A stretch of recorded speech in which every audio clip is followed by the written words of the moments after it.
In the early 1980s, video arrived in the British home. After decades of having to wait for your favourite film to come on television, or at best having a truncated version on an 8mm film, you could now rent an increasing array of titles from local suppliers. Video rental first appeared at corner shops and petrol stations before blossoming out onto its own exclusive outlets, with numerous, often family-run stores appearing across the country. It was a great success because it gave people choice over what they could view in the comfort and privacy of their own home. But in today's modern world, so many things have changed for home video since those early pioneering days in the 1980s. Tape has given way to disc-based formats. Pay-per-view movies are available on television channels. Streaming films over the internet is now commonplace, and people are now able to buy films on an increasingly cheaper sell-through for their home libraries. Huge chains of corporate rental stores have appeared on the high street and also online that has all but consigned the classic independent video store to extinction. Indeed, it is a rare sight to come across an independent video library still rearing its head amongst the giants of video rental. But in Kidderminster, in the heart of Worcestershire, we still have the Movie House. It has been run since day one by Nigel Cooper, who has hung in there through all the upheavals and changes that have happened to the industry over the years.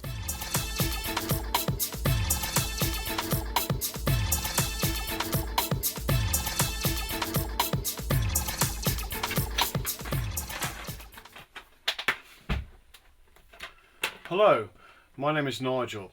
I'd like to welcome you to the Movie House, which was started in 1983, this wonderful establishment here dedicated to film. After renting videos at my parents' house, we decided to open the shop, which is still here today, as you can see. When we first started, the main formats here were VHS and Betamax.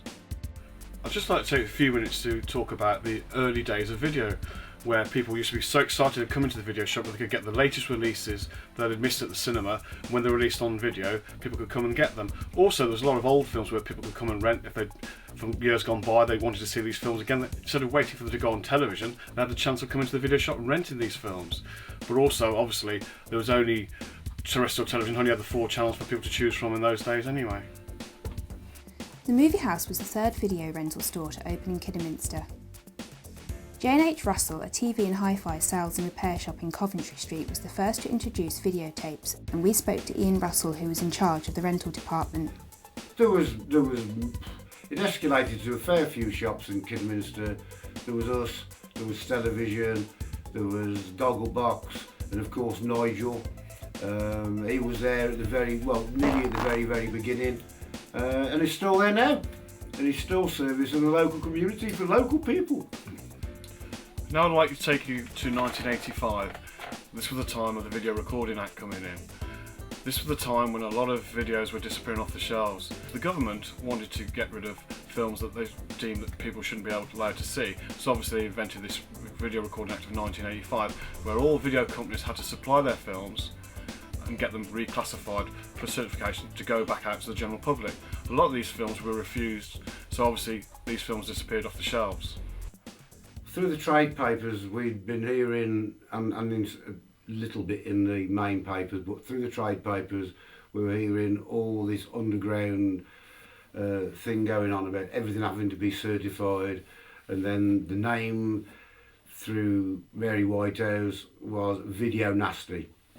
A list of video nasties was released, which a lot of dealers would have laughed at. And a lot of people into films would have thought, how's that got on there? Because there was a ridiculous amount of titles underneath. And a policeman turned up one day in the shop. Actually, no, there was 2. And I had to escort him all across the video shelves. We must have had over 3,000 odd video films at the time. And he had to tick each box because he hadn't got a clue what he was looking for. And said, you've got to take that off the shelf, you've got to take that off the shelf, you've got to take that off the shelf. And some of them were a joke. Some of them were just like, they just didn't know what they were doing. This was a very bad time for fans of these genre of films. After the Video Recording Act, we now came into the boom time of video, where people had so much choice of films to watch that this place would be packed out on a Saturday night. People would be thrilled to get the choice of films they could come and find. Yeah, I came in one day and I was really looking for something special, you know what I mean? And I said, I want a decent horror film, you know, and he said, got just the thing for you. Just come in, Stuart Gordon film, From Beyond, took it away, Nigel. Absolutely ace. Well, that's like something we could do for you, because obviously we can give you a little bit of a history of the film, and it's nice to see people take your advice and try new things and and just experiment, really, basically. Well, that's what you always used to do to me, you know, whenever I used to come in. I mean, that was the start of it, really. That was when I started coming in, you know. But I mean, over the years, when I used to live in Urquhart Road and I used to come over here, you recommended loads of great stuff for me, you know. And it was about this time that VHS finally won the format wars, sending Betamax into oblivion. Hello, my name's Mark. I've known Nigel for about 30 years. Some funny stories I've got with him would be, I used to walk past his shop sometimes thinking, well, I don't want him to see me tonight because I've really got to get home, because he used to like drag you in the shop and ask me to look after his shop for 5 minutes, and the 5 minutes used to be like an hour or 2 hours. And then he'd just pop off, I've just got to pop home to have something to eat, and then he'll pop back like 2 hours later, and then like my tea's going cold on the table. But I used to have nothing for it. It was just like a friendly thing and all that, and people used to bring in their DVDs and I used to just take their money off them, and they'll just be on their happy way again. Now I'd like to take up to the 90s. This was the period when chains started to appear on the high streets, trying to beckon the general public in to take their films. Obviously, this was a hard time for us. It was really hard. But the things to our advantage that the chains couldn't offer is the personal service, the loyalty of the customers you've already established, and also giving you more choice. What the chains tended to do was stock the latest titles. If you wanted to go back catalogue for a film, you'd be very disappointed going to these places, as they were generally just chart shops. All right, Nigel. Nath, how are you, mate? How you doing, mate? Long time I'm no see, you, all right, I'm mate? okay, you're all right. Hey, mate, do you remember that film we did in 1993 called Twisted Souls? Oh, not Twisted Souls.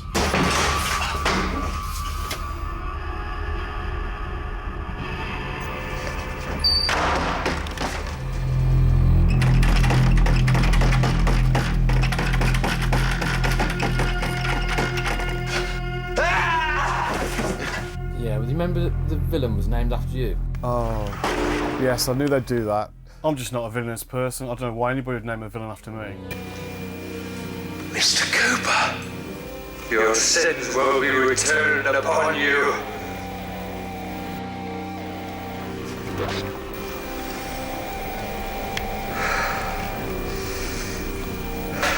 They've killed him. What? They've killed Mr. Cooper. You should have got involved in that, mate, because that was some fun, that was. That was like 20 odd years ago. Yeah, but that was the start, the end of your career, really, wasn't it, really? Well, yeah, didn't go very well since then. I don't see many of your films on the shelf, Nathan.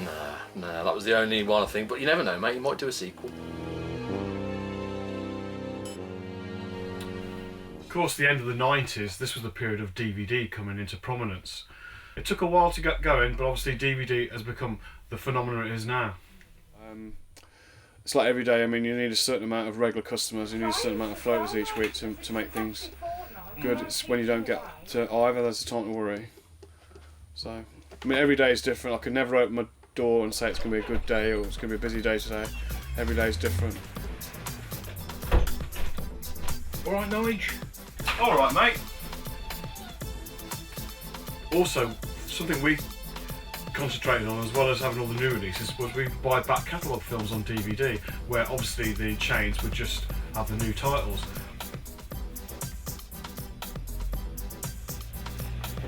We had a really good Christmas this last one just gone. The previous Christmas ones are good. So again, you don't know. You don't know. But also, it used to be this like period of about 4 weeks of no releases coming in at all. So obviously you had to make do with the stock you've got, but they've shortened that window down now, that like films are released on Boxing Day and even first week of the New Year, which they didn't used to.